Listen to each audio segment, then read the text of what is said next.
Bonjour à tous, j'espère que vous allez bien. Aujourd'hui, nous sommes le lundi 13 mai. J'espère que vous avez passé un excellent week-end et nous nous retrouvons pour une nouvelle leçon des cieux ouverts intitulée Anciens combattants.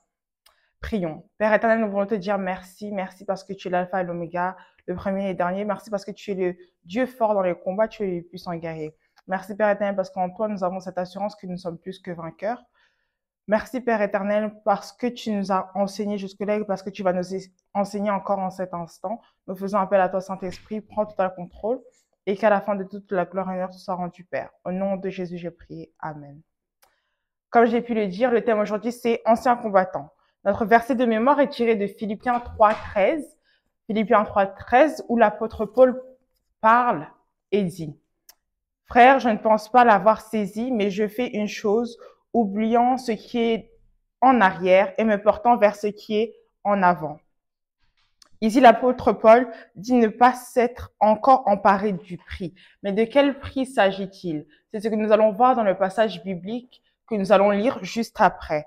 Il dit aussi qu'il ne fait plus attention aux choses qui sont derrière, mais se porte sur ce qui est devant. Et c'est une attitude que nous devons également avoir en tant que chrétiens. Nous devons passer à l'oubli tout ce qui est derrière notre passé, notamment notre vie avant Christ, laisser, abandonner toutes ces choses-là, même les pensées qui peuvent se porter vers notre passé, mais nous devons nous attacher et penser et réfléchir et nous intéresser à ce qui est devant, à la vie que Dieu nous réserve. Que Dieu nous aide au nom de Jésus. Donc, notre passage biblique est tiré du même passage, Philippiens 3, cette fois-ci du verset 12 à 15, et je lis. Philippiens 3, 12 à 15. La Bible dit: Ce n'est pas que j'ai déjà remporté le prix ou que j'ai déjà atteint la perfection. C'est toujours l'apôtre Paul qui parle ici. Mais je cours pour tâcher de m'en emparer du prix. Puisque de moi aussi, Jésus-Christ s'est emparé. Pourquoi il cherche à s'emparer du prix que nous allons définir dans quelques instants? Parce que de lui, Jésus s'est emparé. Donc, en tant que chrétien, parce que Jésus s'est emparé de nous, nous devons courir vers ce prix. Quel est ce prix? La Bible dit, c'est le prix de l'appel céleste de Dieu en Jésus-Christ. Frères et sœurs, l'apôtre Paul dit: Je n'estime pas m'en être moi-même déjà emparé, mais je fais une chose, oubliant ce qui est derrière et me portant vers ce qui est devant. Je cours vers le but pour remporter le prix de l'appel céleste de Dieu en Jésus-Christ.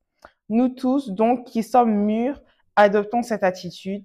Et si vous êtes d'un autre avis sur un point, Dieu vous éclairera aussi là-dessus.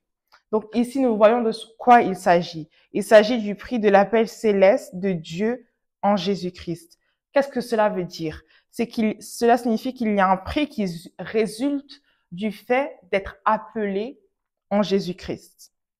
Il y a un prix qui résulte du fait d'avoir accompli sa mission, du fait d'avoir répondu à l'appel de Dieu, d'avoir couru selon la vision, d'avoir marché selon le plan de Dieu sur cette terre. Donc, tant qu'on est sur terre, on ne peut affirmer s'être emparé du prix. Et c'est pourquoi l'apôtre Paul disait ici qu'il ne s'est pas emparé du prix. Nous devons persévérer jusqu'au retour du Christ et c'est alors que nous pourrons dire que nous nous sommes emparés du prix. Alors que Dieu nous aide à persévérer jusqu'à la fin afin de nous emparer du prix au nom de Jésus, afin que lorsque nous nous tenions devant lui, nous puissions être fiers de la vie que nous avons menée avec l'aide de Dieu. Allons maintenant au message. Donc, pour rappel, le thème d'aujourd'hui, c'est Anciens combattants. Beaucoup de gens s'attardent sur leurs réalisations passées dans le royaume de Dieu. Ils parlent des jours où ils étaient en feu pour Dieu, des jours où ils ont fait ceci ou cela, mais qu'en est-il d'aujourd'hui? Comment ils gagnaient des âmes pour Dieu, etc. Actuellement, cependant, on ne peut voir aucun signe de ce même zèle dont ils parlent en eux. Ce sont seulement des réalisations passées et non pas actuelles. Et c'est ce genre de personnes que nous appelons anciens combattants, d'où nous venons au Nigeria. Un ancien combattant, dans ce contexte, c'est donc quelqu'un qui était très actif dans l'armée, mais qui, après un certain temps, est devenu vieux, inapte et impertinent. Je prie que ce ne soit pas notre cas au nom de Jésus, mais que pour toujours, au moins jusqu'au retour du Christ, nous puissions rester pertinents, aptes et vifs dans le royaume de Dieu. Les anciens combattants, en ce sens, sont des chrétiens qui étaient très dynamiques, gagnaient des âmes pour Dieu, guérissaient les malades et accomplissaient de nombreux prodiges au nom de Jésus. Cependant, d'une manière ou d'une autre, ils ont commencé à perdre leur zèle et sont devenus inaptes. De sorte que maintenant, quand les gens parlent de chrétiens zélés, ils les mentionnent à peine. De tels chrétiens sont passés du chaud au froid dans les choses de Dieu. Si cela vous décrit, si cela nous décrit, alors nous devons revenir sur nos pas et revenir à notre premier amour. Nous devons aussi revenir à l'époque où nous mettions la volonté de Dieu au-dessus de notre confort et aise. Je m'inclus ici, c'est pourquoi je parle en tant que nous et non pas vous. Les jours où les choses de ce monde ne nous attiraient pas et tout ce qui importait, c'était de faire la volonté de Dieu. Nous devons revenir à cette époque parce qu'être un ancien combattant dans le corps du Christ est une chose très dangereuse. Nous devons être pertinents, actuellement, comme nous l'avons été dans le passé, et nous devons rester pertinents pour le royaume dans le futur. Jésus-Christ a dit dans Luc 9, 62 que si quelqu'un pose sa main sur la charrue et regarde en arrière, il n'est pas digne du royaume de Dieu. Si quelqu'un s'attache à sa vie d'avant, sa vie passée, à son vieil homme, l'homme qu'il était avant Christ, il n'est pas digne du royaume de Dieu. Nous devons être prêts à tout laisser pour Jésus-Christ et ne pas regretter en arrière, ne pas regretter notre vie d'avant. Pour Dieu, la gloire passée a disparu, ce qui est plus pertinent pour lui. C'est votre état spirituel actuel.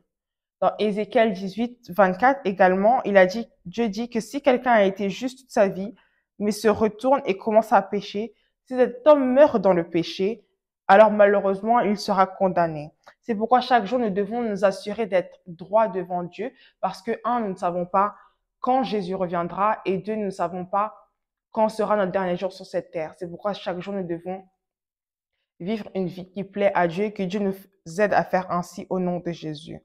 En ce qui concerne Dieu, le chemin des justes brillera chaque jour jusqu'au jour parfait, comme dit la parole, qui est le jour où ils voient Jésus dans la gloire. Comme l'apôtre Paul l'a dit dans notre passage en Philippiens 3, 13, oubliez ces vieux jours de gloire et recommencez à chercher Dieu. Si vous gagnez des âmes avant, faites en sorte de gagner des âmes encore aujourd'hui. Si vous étiez zélé avant, assurez-vous de demeurer zélé aujourd'hui. Faites de votre Bible votre meilleur ami plus que jamais.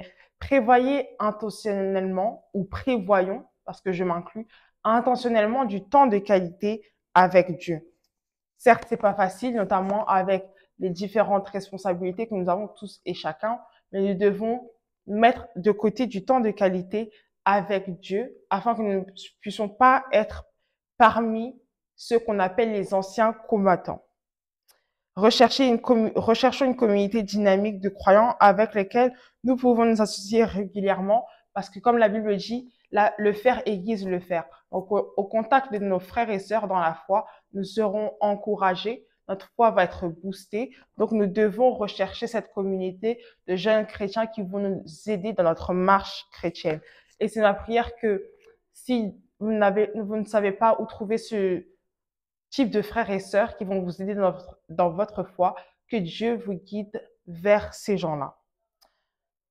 Assurons-nous également que notre zèle pour le royaume de Dieu continue de croître. Comme je l'ai dit, c'est important que nous demeurons pertinents pour le royaume de Dieu, nous demeurons chauds en feu pour Dieu et que Dieu nous aide au nom de Jésus.